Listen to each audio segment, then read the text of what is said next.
Paz do Senhor Jesus. Eu queria ler o texto que está em 2 Timóteo, capítulo 3, a partir do verso 1. Sabe, porém, isto, que nos últimos dias sobrevirão tempos trabalhosos, porque haverá homens amantes de si mesmos, avarentos, presunçosos, soberbos, blasfemos, desobedientes a pais e mães, ingratos, profanos, sem afeto natural, irreconciliáveis, caluniadores, incontinentes, cruéis, sem amor para com os bons, traidores, obstinados, orgulhosos, mais amigos dos deleites do que amigos de Deus, tendo aparência de piedade, mas negando a eficácia dela. Destes, afasta-te. Aqui o apóstolo Paulo se dirige à igreja, falando sobre os últimos dias, os últimos tempos.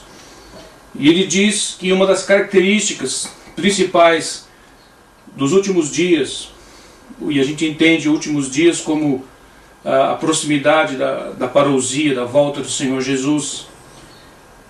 Ele disse então que uma das principais características desses últimos dias seriam que seriam um período de grande arrogância.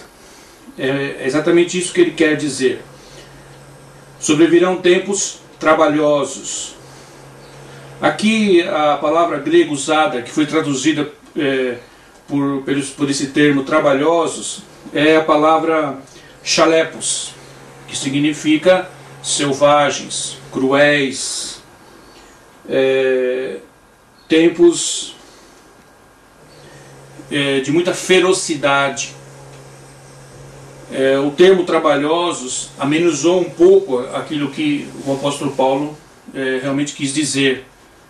Ele disse que os últimos dias seriam realmente tempos selvagens, cruéis, ferozes, onde haveria uma disputa de egos muito acirrada, muito terrível, onde os homens se destruiriam uns aos outros, procurando galgar, ascender a uma posição de predominância, uma posição de domínio. Com certeza isso já existia no tempo do apóstolo Paulo, mas ele está dizendo que os últimos dias, ou que nos últimos tempos, esse mal, estaria multiplicado. Isso tem a ver com o que o Senhor Jesus também disse lá em Mateus 24:12, que por causa do amor se esfriando, a iniquidade se multiplicaria, porque quando o amor de muitos se esfria, então o mal prevalece, porque o amor é a força contra o mal. Então haveria esse multiplicar da iniquidade, porque o amor estaria se esfriando. E aquilo que o apóstolo Paulo está dizendo aqui é mais ou menos isso também, que nos últimos dias os tempos ficariam muito difíceis, terríveis, haveria uma selvageria, um egoísmo, uma disputa, um espírito faccioso, um espírito de desagregação, de disputa muito grande. Ele disse isso em relação ao mundo, ao sistema do mundo, do qual nós já falamos aqui em outros vídeos. E a palavra que definiria então esses tempos seria um período de grande arrogância, que é na verdade a síndrome de Lúcifer. Lúcifer, ele é o símbolo da arrogância, do orgulho, como ele disse lá no livro do profeta Isaías: eu estabelecerei o meu trono acima das estrelas de Deus e serei semelhante ao Altíssimo. Quer dizer, esse espírito, essa ação, essa operação de Lúcifer, ela se agravaria muito, ela se agravaria muito nesses últimos tempos. E é o que nós vemos. A marca dos nossos dias é a arrogância, o orgulho. E infelizmente, essa arrogância, esse orgulho tem entrado na igreja do Senhor Jesus Cristo também. Nós temos dito que existe uma operação anticristã, uma operação do espírito do mundo que trabalha também dentro da igreja.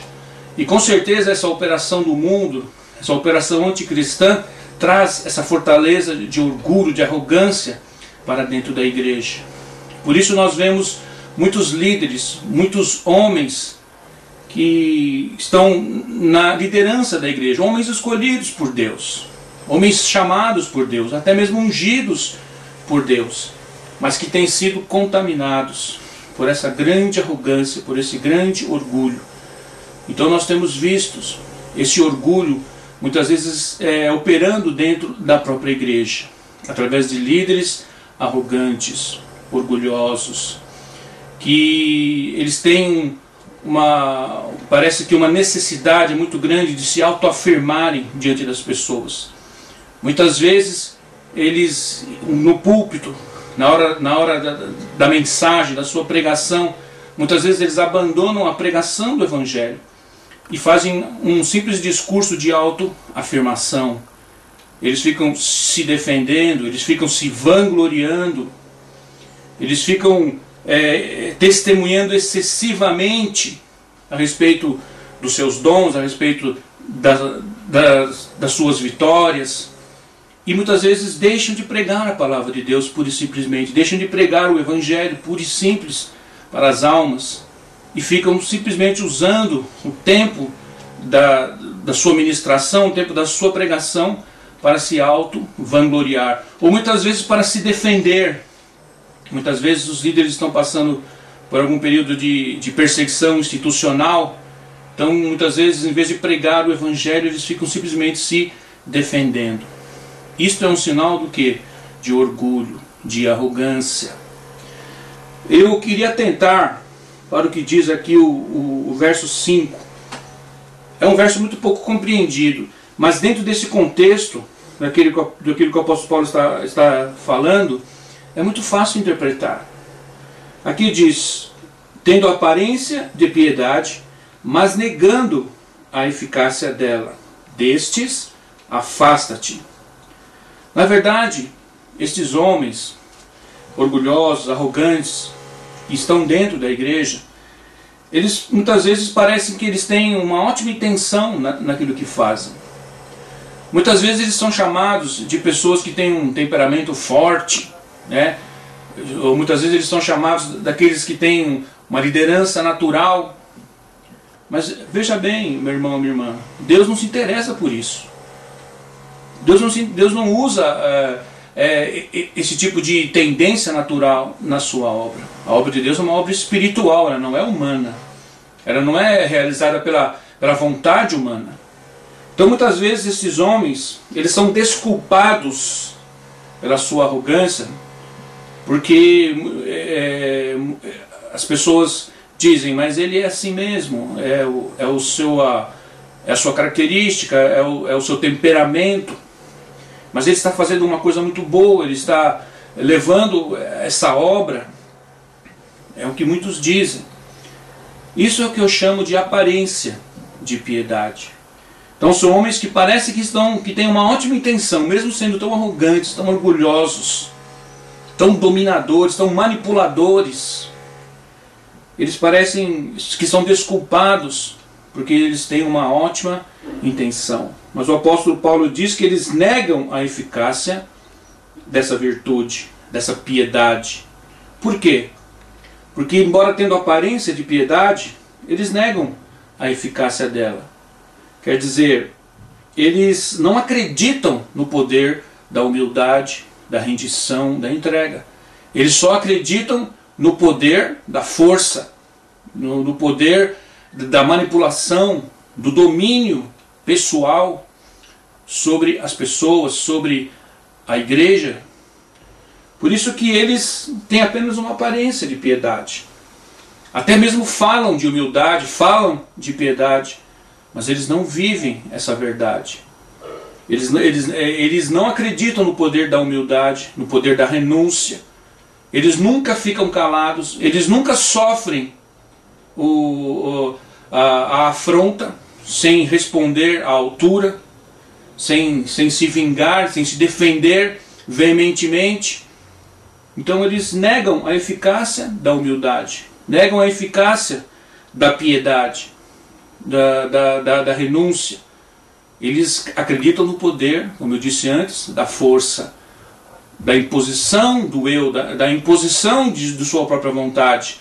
É nesse poder que eles acreditam. E por isso se tornam então agentes também, por causa da fortaleza de orgulho que trabalha em seus corações, se tornam também agentes do espírito do anticristo e do espírito que está preparando o mundo, como eu disse antes, para o surgimento do grande governante mundial, cuja característica principal será a sua arrogância. Eu deixo mais esse recado, tá? Esse alerta para vocês através desses vídeos, e eu espero que Deus abençoe a sua vida, abençoe a sua igreja, abençoe o seu coração.